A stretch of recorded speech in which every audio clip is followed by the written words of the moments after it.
Night presses down on the city like a held breath. Rain slides slowly across Ethan Walker's windshield, distorting neon lights into bleeding streaks of red and white. The engine idles, humming softly, the only sound keeping him anchored in reality. Ethan's hands grip the steering wheel, knuckles pale, not shaking, but tight, controlled, restrained. His phone glows in the dark cabin, the blue dot unmoving inside a high-rise office building downtown. Lila is still there. She said she was working late. She said it casually, like it was nothing. The clock on the dashboard blinks 11:47 p.m., each second ticking louder than the rain. Ethan exhales through his nose, slow and steady, as if calming a storm inside his chest. He tells himself there's a reasonable explanation. There always is, until there isn't. And tonight, the city feels like it knows something he doesn't. The glass doors of the building slide open, and Ethan's breath stops. Lila steps out, laughing, not polite laughter, not tired laughter, but free, unguarded joy. Beside her is Marcus Hale. Ethan recognizes him instantly. Tailored coat, confident posture, the kind of man who owns every room without asking permission. Rain begins to fall harder, but Marcus doesn't hesitate. He shrugs off his coat and drapes it over Lila's shoulders with practiced intimacy. She leans into him without thinking, like it's muscle memory. They pause under the awning, close enough to share warmth. Ethan's phone slips slightly in his hand, forgotten. Then it happens. No build-up, no hesitation. Lila tilts her face up and kisses Marcus first. Soft. Certain. Chosen. The city noise swallows the moment, but inside Ethan's chest, something fractures cleanly. Not loudly. Precisely, Ethan doesn't reach for the door. He doesn't honk. He doesn't yell. Instead, he watches, because part of him needs to be sure this isn't a nightmare he'll wake up from. His chest doesn't explode with anger. It goes quiet. Too quiet. In that silence, clarity settles in, heavy and undeniable. Every late night. Every cancelled plan. Every moment he told himself love meant trust. He thinks about the promotions he turned down, the risks he didn't take, the career he put on pause so Lila could rise. Marcus Hale is everything Ethan is not right now. Powerful, insulated, untouchable. A divorce wouldn't just break his heart, it would erase his stability. As the rain blurs their figures, Ethan starts the car. He whispers, barely audible, "So this is how it ends, not with a fight. With a choice." He drives away, not to run, but to remember Ethan Walker was never loud about his sacrifices. He didn't announce them, didn't keep score, didn't expect applause. In his 20s, mentors called him a future-defining architect, someone who could shape skylines, not just buildings. When the promotion offer came with longer hours and relocation, Ethan declined without drama. Lila's career was just beginning then, fragile and demanding, and someone needed to be steady. He took a stable position instead, convincing himself ambition could wait. Loyalty, to Ethan, wasn't a promise whispered at night. It was the quiet discipline of showing up every day. Over time, that discipline became invisible. His life narrowed to routines, work, bills, home, silence. When Lila stopped asking about his day, he didn't complain. He told himself love matured into calm. But deep down, Ethan felt himself fading into the background of his own marriage, not abandoned, just slowly replaced by absence. Lila didn't wake up one day planning to betray her marriage. The drift was gradual, almost polite. She remembered being warm once, laughing easily, reaching for Ethan without thinking. Somewhere along the way, she began to feel unseen, like her growth had outpaced the space she was allowed to occupy. She never said this out loud. Instead, she stored the resentment quietly, letting it harden. At work, Marcus Hale noticed her immediately. Her ideas, her presence, her hunger to be more. His attention felt intoxicating, not because it was romantic at first, but because it made her feel powerful. Desired. Chosen. At home, Ethan's steadiness felt like indifference. She mistook safety for stagnation. The text started innocent, then private, then deleted. When Ethan asked simple questions, she answered with irritation, as if his concern were an accusation. Distance became easier than honesty. Marcus Hale built his reputation like a tailored suit, expensive, polished, and carefully maintained. Publicly, he was a philanthropist, a leader, a devoted husband. Privately, he treated desire as entitlement. Affairs weren't risks to him, they were rewards. He never bothered to learn Ethan's name. Men like Ethan existed in Marcus's world only as shadows. Claire Hale knew the version of her husband the public adored, and she played her role flawlessly beside him, elegant, poised, emotionally contained. As an art curator, she specialized in beauty that hid pain beneath layers of interpretation. Lately, she sensed something wrong. Subtle changes. Guarded smiles. A phone turned face down. But doubt followed every suspicion. Marcus never left marks. He never slipped. Claire told herself she was imagining things, that loneliness can invent ghosts. Still, the silence between them grew heavier, like a truth waiting for permission to surface. The tablet is old, forgotten in a drawer beneath tangled charging cables and expired warranties. Ethan doesn't even remember why he's looking for it, only that something inside him refuses to let the night pass unexamined. When it powers on, the screen flickers like it's waking from a long sleep. Lila never logged out. Messages load slowly, then all at once, like a dam breaking. Not flirting. Coordination. Hotel names. Check-in times. Screenshots of calendar invites disguised as meetings. Voice notes follow. Her voice is softer there, playful, unburdened. Ethan listens without expression, each second stripping away denial. This isn't a mistake or a moment of weakness. It's a parallel life, carefully maintained. The timestamps overlap dinners Ethan ate alone, nights he defended her absence to himself. When he sets the tablet down, his hands don't shake. Grief would have been easier. What he feels instead is resolve, cold, precise, irreversible. Ethan sits with the truth longer than expected. He imagines confronting Lila, her shock, her tears, the apologies rehearsed too late. He imagines lawyers, divided assets, public explanations that would reduce his pain to paperwork. None of it feels right. Anger would give her the relief of reaction. Silence gives him time. Instead of confronting, Ethan opens his laptop and types a name, Marcus Hale. The search unfolds like a carefully curated myth. Charity boards, interviews, awards, smiling photographs beside his wife. Power radiates from every result. Ethan doesn't feel intimidated. He feels curious. Patterns begin to form. Shell companies, quiet acquisitions, philanthropic events timed conveniently around travel. This isn't about revenge, not yet. It's about understanding the man who thought he could take everything without consequence. Ethan closes the laptop at dawn. He hasn't slept. He hasn't cried. But something inside him has shifted. He's no longer reacting. He's planning. Across the city, Claire Hale stands in her quiet kitchen, rereading an email that was never meant to be seen. Marcus's name sits in the sender line, but it's the recipient that freezes her breath, Lila Walker. The tone is familiar, intimate without being explicit, confident without caution. Claire doesn't scream or throw the phone. She simply exhales, as if a long-held doubt has finally chosen a shape. That same evening, under chandeliers and polite applause, Ethan and Claire attend the same charity gala. Separate arrivals, separate lives, bound by the same betrayal. Ethan notices her first, composed, observant, eyes sharper than her smile suggests. Claire notices him moments later, standing alone, unreadable. They don't speak. They don't need to. Across the room, their gazes meet briefly, not with recognition, but with awareness. Two people realizing, at the exact same moment, that nothing will ever be the same again. Ethan and Claire don't plan to see each other again, and yet they do. First in a small coffee shop near the financial district, where recognition passes between them like a held breath. No smiles. No surprise. Just understanding. Later, it's a gallery opening Claire curates, Ethan lingering longer than necessary, studying paintings that seem to hide meaning beneath calm surfaces. Their conversations are brief, careful, almost formal. Weather. Art. Coffee. Nothing that could be traced back to pain. In elevators, they stand side by side in silence, eyes forward, reflections catching in the mirrored walls. There's no flirtation, no comfort-seeking touch.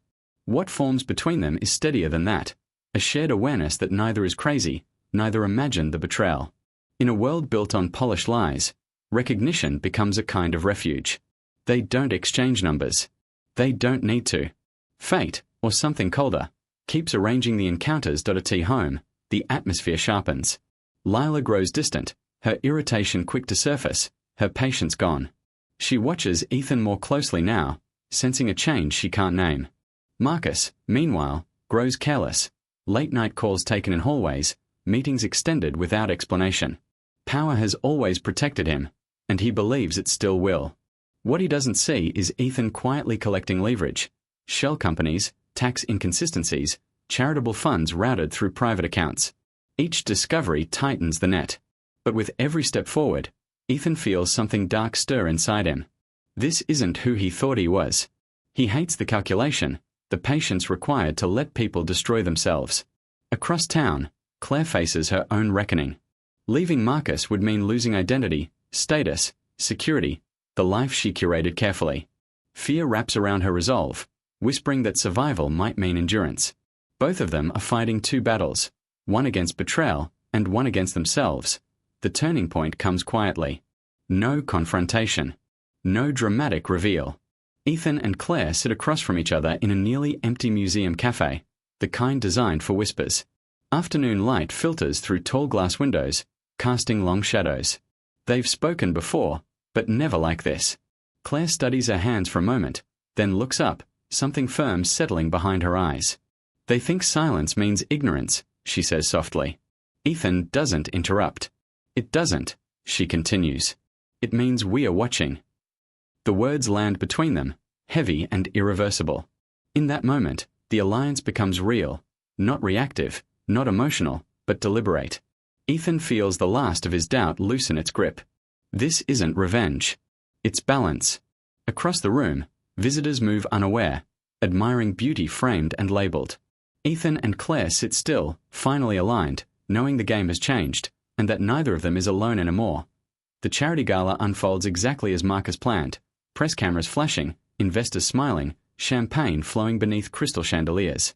Lila stands beside him, poised, heart racing with expectation. Tonight is supposed to change everything. She waits for the announcement, the validation, the public choosing of her. Marcus steps toward the microphone, but before he can speak, two things happen at once. A man in a grey suit approaches Marcus quietly and hands him an envelope. Divorce papers. Cameras catch the moment his smile falters, just enough. Across the room, phones buzz as reporters receive anonymous emails, financial irregularities, HR complaints, dates, and documents aligning too perfectly to deny. Within minutes, whispers ripple through the crowd like electricity. Board members step away. Investors exchange looks. Lila feels the room tilt. The future she imagined fractures publicly, brutally. Marcus hasn't lost his composure yet, but his power is already bleeding out, one quiet step at a time. The fallout is immediate. Board members suspend their support. Sponsors withdraw by morning. Marcus, once untouchable, finds doors closing without explanation. Lila watches it happen in real time, and with it, the truth crashes down. She was never special. Never chosen. Just convenient. The realization hollows her out. Later that night, she corners Ethan at home, eyes wild, voice shaking. You planned this, she accuses, desperation sharp enough to cut. Ethan doesn't raise his voice. He doesn't defend himself. He simply looks at her, really looks, for the first time in months. No, he says quietly. I survived it. The words land heavier than any accusation. Lila sees then what she missed, the calm, the distance, the man who no longer needs her belief to stand upright. The power has shifted completely, not because Ethan took it, but because she gave it away long ago. The final truth surfaces quietly, without spectacle. Claire Hale never intended to destroy Marcus out of spite. She didn't want his humiliation. She wanted her freedom. By exposing the truth herself, she ensured the narrative couldn't be twisted against her. No settlements traded for silence. No private bargaining. Just a clean, irreversible exit. Ethan understands this immediately. He supports her legally, strategically, but never emotionally in the way outsiders might expect. There is no romance promised, no future claimed. Some bonds exist only for survival, not possession. On the courthouse steps, they stand side by side, not touching. Claire breathes easier than she has in years. Ethan watches her walk away, knowing he could follow, but choosing not to. His victory isn't companionship. It's selfhood. The story doesn't end with a new beginning between them. It ends with two people reclaiming themselves, separately, honestly, without needing to be saved by anyone else. The divorce doesn't make headlines. There are no raised voices, no final arguments meant to wound. Ethan and Lila sit across from each other in a neutral office, signing papers that feel heavier than any fight they never had. The marriage ends the way it lived its last months, muted, distant, inevitable. Lila moves out within a week. Boxes line the hallway briefly, then vanish. The apartment feels larger without her, emptier, but also lighter. Ethan doesn't celebrate. He doesn't grieve loudly either. Some endings are too complete for drama. He deletes nothing out of anger, keeps nothing out of nostalgia. Silence becomes his boundary. Lila leaves with what she asked for once, freedom, but without the safety she assumed would follow.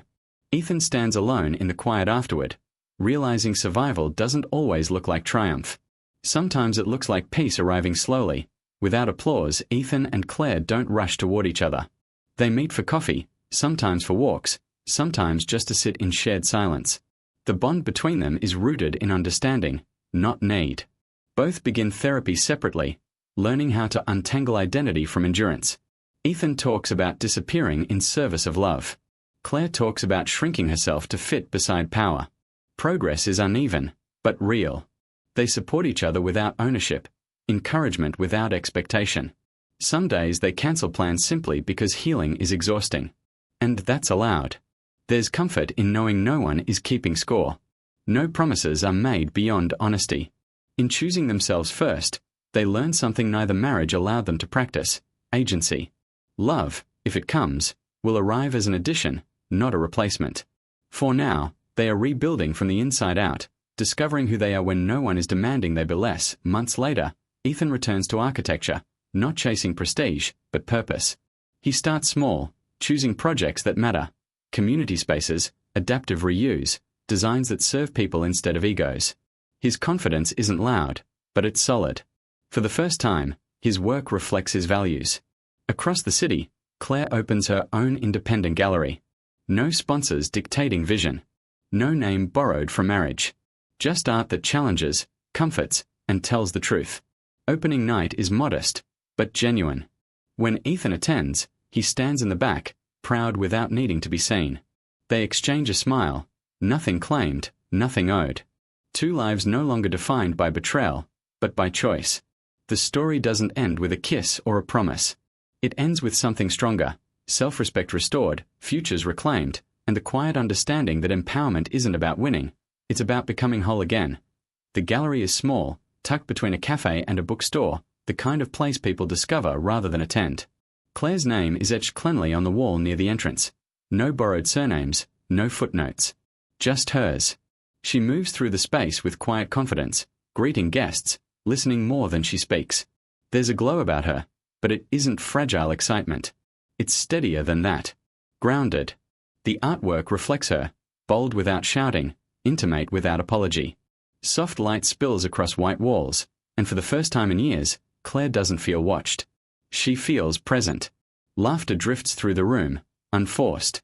No one here knows what it cost her to stand in this moment, and she doesn't need them to.